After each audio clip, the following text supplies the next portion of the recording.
Miongoni mwa nyama ambazo zinapendwa zaidi duniani kwa sasa ni kuku.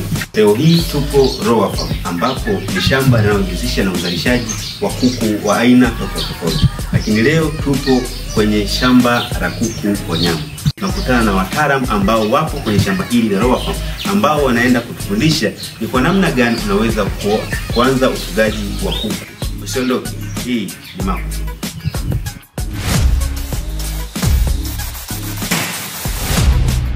Jina naitwa Emmanuel Sidia Matata, na mifugo katika eneo hili.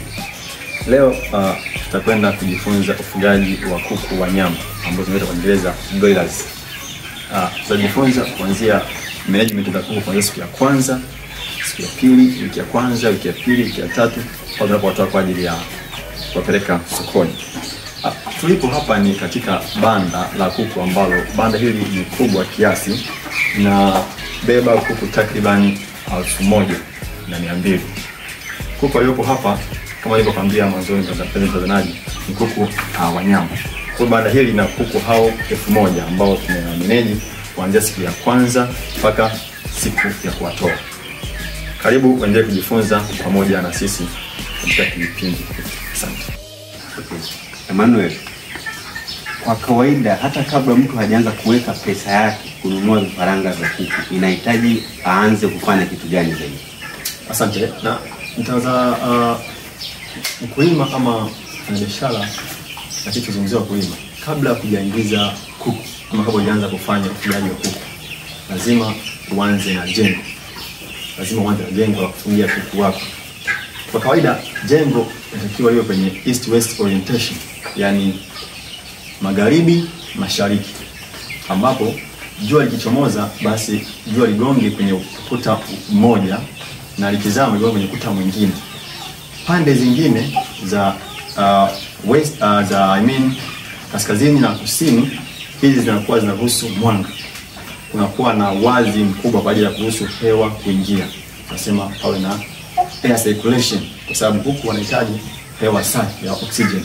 Kwa hiyo upande wa kaskazini na kusini kutakuwa na nafasi kubwa. Kutakuwa nafasi kubwa, yani inakuwa ni sehemu ambayo kama kuna dirisha, sehemu kubwa inaweza ruhusu hewa kuzuia hewa nzuri ya oxygen. Na chini kutakuwa na tofali. Lakini ukuta mmoja utakuwa upande wa mashariki na upande mwingine upande wa magharibi kwa ajili ya kuzuia mwanga ambao unaweza kufikia kuku moja kwa moja na kusababishia madhara. Tunachozuia ni direct sunlight, ule mwanga moja kwa moja kufikia kuku. Lakini tunachohitaji ni ule mwanga wa jua. Lakini so direct sunlight na hewa ya kutosha. Kwa hiyo ukishajenga jengo lako vizuri, ukaweka nazo facilities kama ni feeders, drinkers na vifaa vingine vinavyohitajika kwenye hilo jengo, unaweza ukaingiza kuku wako. Lakini cha kwanza ni kuwa na jengo ambalo ni zuri, itaruhusu hewa kupita, itakuwa na hiyo east west orientation, bati itakuwa limesogea juu ambayo inaweza kuruhusu mkulima kuingia ndani na kuwahudumia wale kuku. Paa isiwe chini sana, paa liwe juu ili kuruhusu mkulima anapoingia mle ndani kuwahudumia kuku apate nafasi kubwa. Lakini pia kuna mzunguko wa hewa katika banda lako. Okay. Na ni kipi kitakachotokea sasa kama kuku watakosa hivyo vitu? Labda mwanga wa jua unaingia moja kwa moja mpaka kwenye banda, ama unakuta jua banda lake halipo na mwanga wa kutosha kama ninavyoona kwenye haya mabanda yenu yalivyo. Ni kipi ambacho kitatokea kwa hao kuku ambao wamefugwa ndani ya banda hili? Asante. Kuku wakikosa mwanga, cha kwanza hawatakuwa vizuri. Pia watakuwa na stress, tunasema watakuwa na stress. Na wakiwa na stress hawezi kula. Na usipokula hawezi kukua. Utashangaa baada ya wiki 2 unakuja kupima uzito, utegemea wawe na gramu kadhaa lakini hawajagain weight. Kwa hiyo pasipokuwa na mwanga wa kutosha, kuku watakuwa na stress. Pasipokuwa na hewa ya kutosha, watakuwa na stress vile vile. Na wakiwa na stress hawezi kula. Na asipokula tayari hawezi gain weight. Na akishakuwa na mwili dhaifu, hata magonjwa nyemelezi yanaweza yakamkabili yule kuku. Japo ukishafanya vaccination, ukishawachanja, wanaweza kupata magonjwa. Lakini wanapokuwa na mwili ambao ni dhaifu, hawana uzito wa kutosha, magonjwa nyemelezi yanaweza yakawakumba na kupelekea vifo vya kuku wengi. Kwa hiyo kabla haujaanza ufugaji wako, hakikisha una jengo ambalo ni nzuri, ambalo linaruhusu hewa kupita na hilo east west orientation. Pakiwa na direct sunlight, jua likiwa linagonga moja kwa moja, tunasema wanaweza wakachoka, na wakichoka tayari hapo ni source of stress. Wakishakuwa na stress itapelekea kama matatizo kama tulizungumzia hapo awali, hawagain weight na watakusababishia hasara kama mkulima. Na kabla hatujaingia hapa kwenye banda, kuna maji yako mlangoni pale, tunahitajika kudipu kwenye hao maji. Yale maji yana kazi yake nini hasa kwenye banda? Asante. Yale maji ambayo tunayaweka tunasema ni foot bath. Foot bath tunaweka maji ambayo tunaweka antibiotics, tunaweka disinfectant, tunaweka antibiotics ambayo itazuia magonjwa ambayo yanaweza kaingia ndani ya banda letu. Pale mlangoni kwa tunaweka inayoitwa tunaweka antibiotic ambayo tunaita ni viridi. Tunaweka pale ndani ya yale maji ambayo kuzuia magonjwa. Mtu anapoingia ndani, basi zile buti zake ataosha pale, kwa sababu anapokuwa anatembea anaweza kuwa na bakteria na vitu vingine ambao ni pathogens kwa kuku. Kwa hiyo anapoingia pale atafuta miguu yake. Atafuta miguu yake kwa ajili ya tunasema biosecurity, yani tunazuia magonjwa yaliyotoka nje kuingia ndani ya shamba letu. Okay.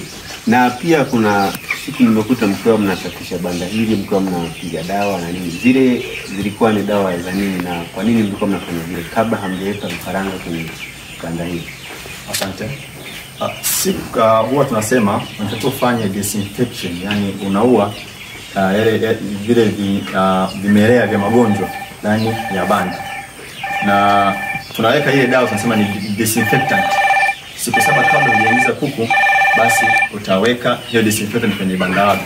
Hiyo itaua kama kulikuwa na viroboto, kulikuwa na vimelea vile vya magonjwa na viua vyote. Kwa baada ya siku 7 ndio utaruhusiwa kuingiza kuku hao broilers. Kwa hiyo dawa ambayo tuliweka kusafisha banda, baada ya kusafisha banda tuweka hiyo disinfectant kwa ajili ya kuzuia hivyo vimelea vya magonjwa ndani ya banda letu. Baada ya siku 7 utaweza kuingiza kuku wako. Na manake hapo sasa kwamba hata mtu akifuga ametoa bachi ya kuku tayari, anataka tena afanye hiyo kitendo tena. Yes, yani hiyo tunafanya kabla ya kuingiza kuku na baada. Mkulima amefuga kuku wake, wamemaliza muda, wamekuwa sasa wamefikia katika ile market weight. Sasa anataka kuwatoa. Akishawatoa na akisha kama wameisha, asafisha lile banda lake. Akishasafisha banda, basi ataweka ile disinfectant, atapulizia kwenye kila kona ya jengo, kuanzia kwenye floor, kwenye kona, pote, kuhakikisha kwamba banda inakuwa salama kwa ajili ya kuingiza kuku mwingine. Kwa hiyo akishatoa kuku siku 7 anapulizia leo siku ya kwanza, anasubiri siku 7. Baada ya siku 7 ataingiza batch nyingine ya kuku. Ukiwa umeshahakikisha kwamba banda lako ni safi, umeshafanya disinfection, umeshatoa uchafu wote ndani ya banda lako ni safi na umemaliza zile siku 7 zimeisha, sasa unahitaji kuingiza kuku. Ndani ya banda utaandaa tunasema sehemu ya kuelea vifaranga, kama tunaita brooder. Utaandaa brooder yako ambayo itakuwa na vifaranga wako. Brooder ambayo tunazungumzia ni kama hii. Lakini hii ni kuku ambao wanakuwa hawa wameshakuwa kubwa kidogo. Hawa wana tatu sasa. Okay, hawa wana kubwa kidogo. Kwa hiyo ile brooder inakuwa ni round. Kwa sababu ile brooder ikiwa na kona inaweza kusababisha vifaranga akajificha ama akaenda kwenye kona ile na nini ikapambana ile brooder. Kwa hiyo ile brooder yako inabidi iwe round, iwe ya duara. Kwa hiyo ile na brooder yako itakuwa ya duara, then utaweka vifaranga wako. Lakini kama unaweka vifaranga wako utaweka tunasema bedding material. Yeah. Weka bedding material ambayo inaweza kuwa ni kwa tunapendelea pumba ya mchele. Weka pumba ya mchele chini, baada ya kuweka magazeti. Kwa ajili ya kufanya reflection ya kile chakula tutakiweka. Kwa sababu kwa wadogo hawawezi kula chakula vizuri. Na utaweka malanda ya hapo, utaweka nani pumba ya mchele. Weka pumba ya mchele, utaweka magazeti juu. Weka magazeti yako juu, basi utaweka vifaranga. Sasa ndani ya brooder hakikisha una chanzo cha joto. Unaweza kuweka jiko la mkaa, unaweza kuweka taa ya joto. Tunapendekeza mkulima awe na taa ya joto pamoja na jiko la mkaa, kwa sababu umeme unaweza kukata muda wote. Na tunaona kumbuka bado wadogo wanahitaji joto kama ambavyo wao wanataka kwa mama yao. Yeah. Kwa hiyo utakuwa na jiko la mkaa kwa ajili ya dharura pamoja na taa ya joto. Utaweka pale taa yako ya jiko lako. Ikitokea mwanga umeme hamna, utawasha jiko lako kwa ajili ya kuwapatia joto wale vifaranga. Lakini pia unawapatia chanzo cha mwanga kama taa. Utaweka taa ya mwanga tu ili waweze kuona. Yeah. Utafanya hivyo basi umeshatengeneza brooder yako, utaweka joto, utaweka mwanga, utaweka basi hizo feeder. Wanapokuwa vifaranga bado wanapofanya wadogo, tunashauri kutumia plates, sio feeder kubwa kama hizi. Kwa sababu hizi ni kwa ajili ya kuku wakubwa, hawezi kula chakula vizuri. Utatumia plates, ziko plates ambazo tutaziweka chini ya ile magazeti. Utaweka pale chakula chetu, vifaranga basi wanakuwa full kula. Na hapa naona taa inawaka muda wote. Ndio. Kwani mtu anaweza kutumia mwanga wa jua labda? Okay, sawa. Panapokuwa ni mchana, taa unaweza kuizima kwa sababu tunapata mwanga wa kutosha. Tunapata mwanga wa kutosha. Kwa hiyo taa unaweza kuizima, lakini kama jengo lako hapa kuna hali ya hewa ambayo kuna mawingu, mwanga sio wa kutosha, na tunawashauri wakulima taa iwake muda wote. Lakini mchana unaweza kuizima kwa sababu tunapata mwanga wa kutosha. Lakini kwenye ile brooder unapokuwa bado wadogo, maana yake unakuwa unafunika hadi juu, umeacha nafasi chache kwa ajili ya hewa. Kwa hiyo ukitoa taa ya mwanga wanaweza pakawa na kabisa fulani. Kwa hiyo tunashauri kwamba ile ya kwanza ile kwenye brooding stage utafunika pale juu, utaweka na taa ya joto pamoja na taa ya mwanga kwa ajili ya mwanga ndani ya brooder. Sasa hapo mtu ameshaandaa sasa brooder yake tayari. Ni hatua nyingine ipi ambayo itafuata hapo? Asante. Mkulima wetu na mtaalamu ameshaandaa brooder yake. Shaweka magazeti, shaweka chakula, basi kuku ataruhusu kupata chakula. Chakula tunapatia, unaweza kupatia mara 3 ama ukapatia asubuhi na jioni. Yeah, ukapatia asubuhi na jioni. Ukiwapatia asubuhi na jioni, maana yake tunapima chakula kilichobaki asubuhi, yani siku moja. Siku moja. Baada ya siku moja tutatoa kile chakula kingine, sababu kinakuwa kimeshachafuka. So sio vizuri waendelee kukila. Ukabadilisha chakula, unapatia tena chakula kingine, wanaendelea. Kwa hiyo stage inayofuatia ni kulisha sasa. Umeshaweka brooder yako, unafuatia kulisha. Unalisha, lakini unahakikisha kwamba unazingatia usafi, kwa sababu kuku ambao wana kinga ambayo sio imara sana kama kuku wa kienyeji ambao wanaweza kuhimili magonjwa. Kwa hiyo hakikisha unazingatia usafi. Kila asubuhi kaangalia maganda yamechafuka, unabadilisha. Unaweka mwingine. Unabadilisha maganda ama mkumba za mchele, utaweka chakula. Kwa hiyo inakuwa ni.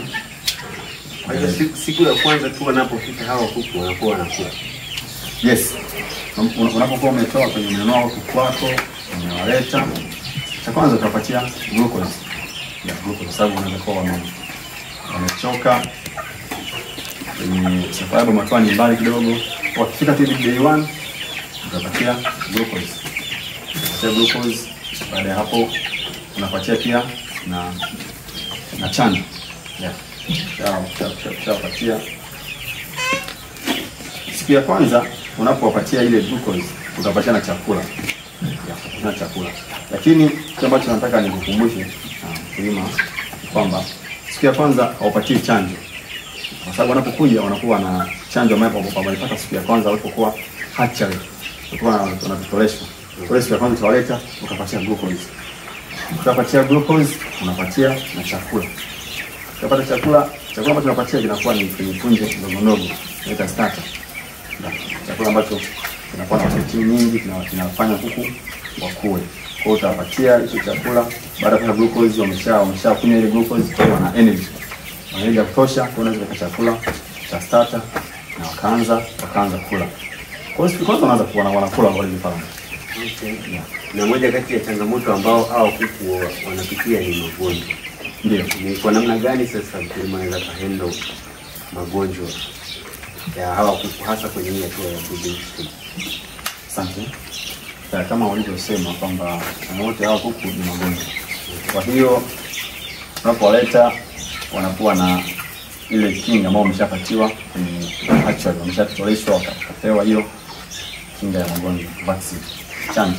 Sasa ili kujikinga na magonjwa, kuendelea kujikinga na magonjwa, baada ya siku 7, yani umeita siku ya kwanza, siku ya pili, siku ya tatu mpaka siku ya 7 utapatia chanjo. Chanjo tunasema ni Newcastle. Yeah. Utapatia hiyo chanjo ya kuzuia dhidi ya magonjwa huu. Utapatia hiyo Newcastle baada ya siku 7. Kwenye hiyo bullying stage utapatia. Hiyo inaweza kawa ni ya matone kwenye macho, inaitwa Newcastle eye drop, ama kwa changanyia kwenye maji. Lakini maji ambayo unachanganya hakikisha yawe ni salama. Haina vimelea vya magonjwa. Kama yana vimelea vya magonjwa, tunashauri utumie tunachanganya inaitwa antichlorine. Ni blue.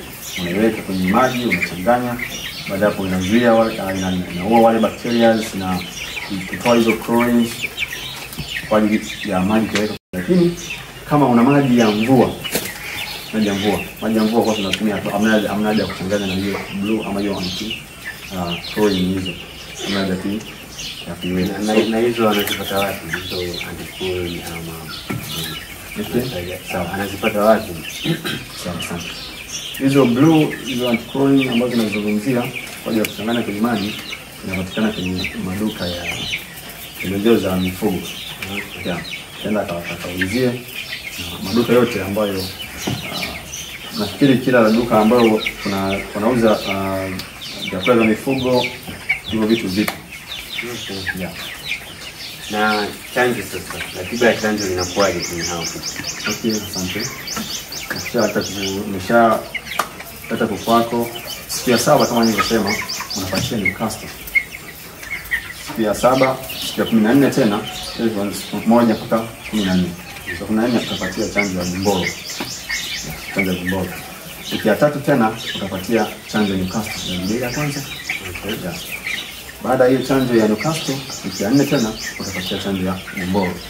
Baada hapo anakuwa ameshakuwa imara, na kama umeshakuwa na uto mzuri unaweza ukaenda sokoni, lakini tunashauri kufika wiki 5 wiki 6 wanafaa kwa ajili ya kupelekwa sokoni. Kama umeshahakikisha zile kilo ambazo ni nzuri na wanaweza kuwa faida.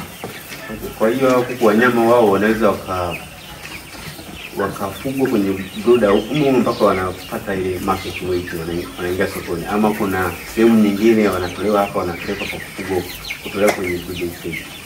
Asante. Na kama ni hivyo pia wakati wa brooding inachukua muda gani mpaka ndio kuku watolewa hapo tutapeleka sokoni? Asante. Baada ya wiki ya kwanza ndio tunasema ni breeding stage. Baada ya wiki 1 huko wanakuwa na manyoya, wanaweza kuzalisha joto, kwa hiyo hawana shida ya joto sana. Kwa hiyo brooding ni wiki 1. Ukishawatoa ile unaweza kutoa ile jiko la mkaa, mataa ya joto, ukaweka sehemu nyingine ambayo ni pana, kwa sababu unapokuwa wadogo wanakuwa na size ndogo, sio kubwa sana. Wanapokuwa wanapanuka mwili, size ile uliyoweka inaanza kuwa ndogo. Kwa wanapokuwa wakubwa ni vizuri watenge ili kuzuia ushindani kwa chakula, ndani juu ya maji. Kwa sababu wakiwa wengi wanaanza compete. Wataanza kushindana juu ya chakula utapatia yale maji ambayo umewekea, kwa sababu ni sehemu ndogo. Kwa hiyo unapanua eneo sasa. Unapanua eneo. Unaweza usiweke portion kama tulivyoweka hapa, lakini ukaweka eneo ambalo ni kubwa. Ukaweka eneo kubwa, ukaweka hizo feeders, ukaweka drinkers nyingi ambazo kuku wanaweza wakala kwa uhuru bila kushindana. Na kwa upande wa chakula sasa, sababu kuna majina tofauti yanaitwa mlolongo ukoje sasa wakati wa kufuga chakula kipi ambacho kinastahili na kwa wakati gani kuku anataka kutoa chakula cha namna hiyo? Asante.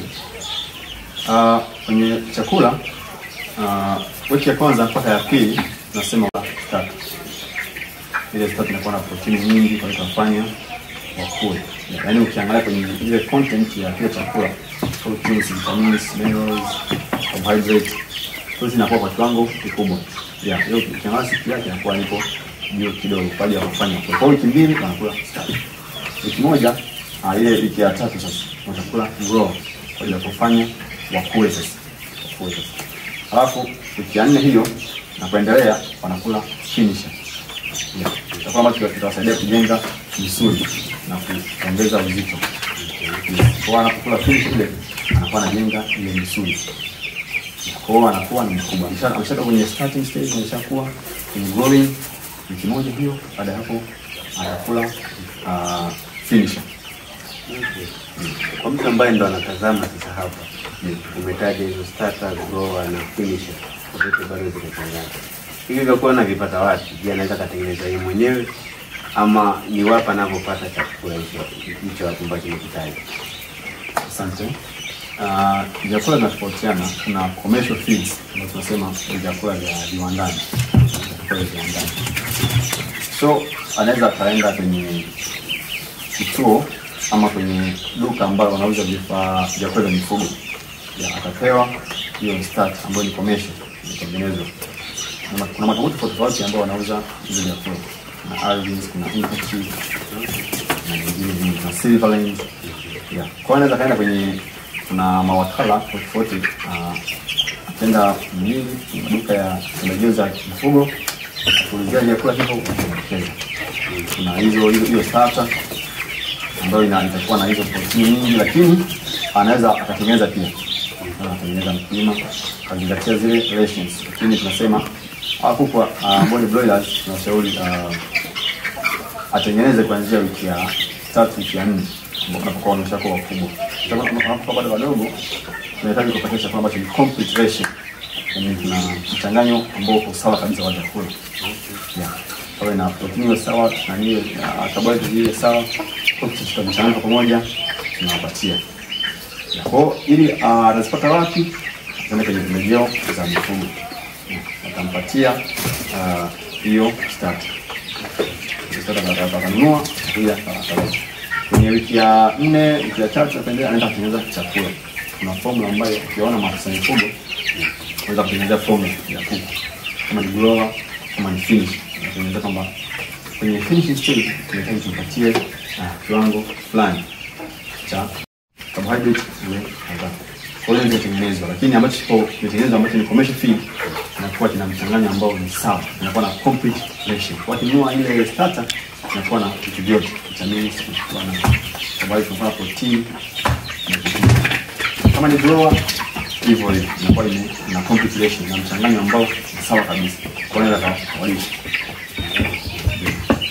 hiyo hapo sasa akishamaliza kwenye upande wa brooding stage ndio atapelekwa kwenye sehemu mara nyingine kwa ajili ya kukua sasa, kwa ajili ya kunyinyi maturity ndio au. Na kuna aina tofauti za ufugaji ambazo nimekuwa nikiziona pale. Nasema kuna deep filter system na kuna closed system. Kwa hawa hapo wanastahili aina ipi sasa kati ya hizo? Na kama utaweza kuelezea kwa ufupi tu aina hizo ni zipi? Okay, asante. Kuna deep filter system pamoja na cage system. Deep filter system tunasema kuku unawekea bedding material ama kama nilivyokuambia mwanzo unawapatia malanda ya chenga za mchele, pumba za mchele hizi unaweka chini. Hiyo ndio deep filter system. Unaweka pumba za mchele chini utakuja nani tunazoea direct contact na flow, kwa sababu ile flow inaweza kawa itagenerate ule ubaridi ikawa ni shida kwa vifaranga. Kwa tuna kwenye ile flow yetu ambayo tunatengeneza ama ile flow tunaweka juu yake malanda hizi pumba za mchele. Hiyo ndio deep filter system. Cage system huku tunaweka kwenye cage. Cage tunatengeneza na inakuwa ni structure ambayo imenyooka kidogo, imenyooka katika usawa huu labda kutoka chini. Alafu tutaweka pale watakapokuwa wamesimama, tunaweka wavu ambao turuhusu kile kinyesi na baada ya chakula mara linatoka kushuka chini. Wanapokuwa wamekaa pale, wamesimama pale, hawa direct na kinyesi chao. Kwa sababu inazalisha ammonia na inasababisha magonjwa. Kwa ile deep filter system, ile cage system wanakuwa hapo juu. Wakiketi chao kinashuka chini, lakini deep filter system inakuwa ni hapo chini. Kwa hiyo tunajisaidia ni hapo. Ikichafuka utatoa. Sasa kwa kuku au wanyama sasa ni aina ipi ya ufugaji ambao ina maana? Okay, asante sana. Kuku wa nyama njia zote ni sahihi. Kwa sababu najua kwamba lazima azingatie hizo chanjo kwa ajili ya kukinga dhidi ya magonjwa. Lakini lazima afanye kwamba hawa kuku ni kuku ambao wanakula sana. Yeah. Kula kweli. Kwa hiyo lazima ajue kama kuku hawa wanakula. Wana kinga ambayo sio imara sana kulinganisha na kuku wa kienyeji. Kwa sababu tunasema kwamba kitu kikiwa imara unakilinganisha na nini? Yeah. Kwa hiyo ukilinganisha na kuku wa kienyeji kinga ipo chini kidogo. Kwa hiyo lazima awe ajikinge dhidi ya magonjwa. Kuanzia kwenye biosecurity measures hata kwenye vyakula viwe salama. Lakini pia lazima ajipange kwenye chakula. Wanachokula sana ndio wanapogain weight. Kwa wanapokula sana ndio wanapojenga ile misuli na nyama za kutosha. Kwa hiyo unapatia chakula, baada ya hapo wanakula, wakishakula ndio wanavyogain ile weight. Kia kwenye ule uzito wa kuuza.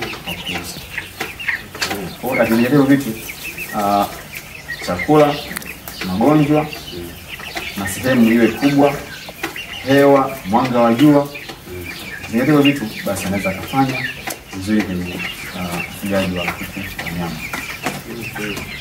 Na kitu cha mwisho sasa ambacho ungependa mtu gani? Labda kitu ambacho sijakizungumza kwenye kuwapatia hawa kuku mwanga wa kudigest chakula. Kwa sababu hawa kuku tunasema kwamba tunapatia chakula ad libitum, yani muda wote, masaa yote, masaa 24. Yeah. Lakini wanapokuwa ni wakubwa, ukipata chakula wanakula. Usipopatia ndio hivyo. Kwa hiyo tunashauri kwamba wanapokuwa wakubwa wapatie angalau usiwape chakula masaa kadhaa ili watulie, usifanye digestion, zaidi kwenye mwili. Sasa ukiacha ukizima taa ile usiku, ukizima taa masaa 2-3, wakati kwenye wiki ya 3 unazima taa masaa 2-3, maana wasili watulie tu, itakuwa ni nzuri zaidi kwa mwili. Chakula kinatumika sana na kile chakula wanachokila kwa wale utilized kwenye mwili. Kwa hiyo kuku ukizima taa awali wanataka kwa sababu kunakuwa na giza. Kwa hiyo giza hawali kwa machioni. Zima taa, lakini nasema saa mengi. Asante saa 2, saa 1, saa 2, 3, saa 1. Lakini ili kuepukana na hiyo kuamka nini, tunashauri mkulima apate chakula masaa yote. Wale shibe na wageni wetu kwa ajili ya kupeleka sokoni. Na manake lifespan yao ndio hiyo imesema kuanzia wiki 5 mpaka wiki 6 unakuwa tayari kuingia sokoni. Ndio, yani wanaweza wakaishi zaidi, lakini kumbuka kuku anakula kweli. Sasa inaweza kuingiza hasara. Kuna watu wanasema ale chakula hizo wiki 6. Wengine wanafanya wiki 4, 5, kuanzia wiki 4 mpaka 6. Ukisha wiki 6 wanakuwa tayari kwa ajili ya kuliwa. Wanakuwa jengo misuli ya kutosha, wanakuwa na kilo 900. Wengi wakifika wiki 5 wanakuwa na kilo 1.5, 1.2. Kwa hiyo wanaweza kukaa kwa ule muda. Baada ya ule muda basi unaweza kuwapeleka sokoni, wanafaa kwa ajili ya kuliwa. Lakini akiendelea kukaa, lakini atakuwa atajenga mwili mkubwa zaidi, lakini anakula sana. Kwa ataingiza kwenye gharama za chakula.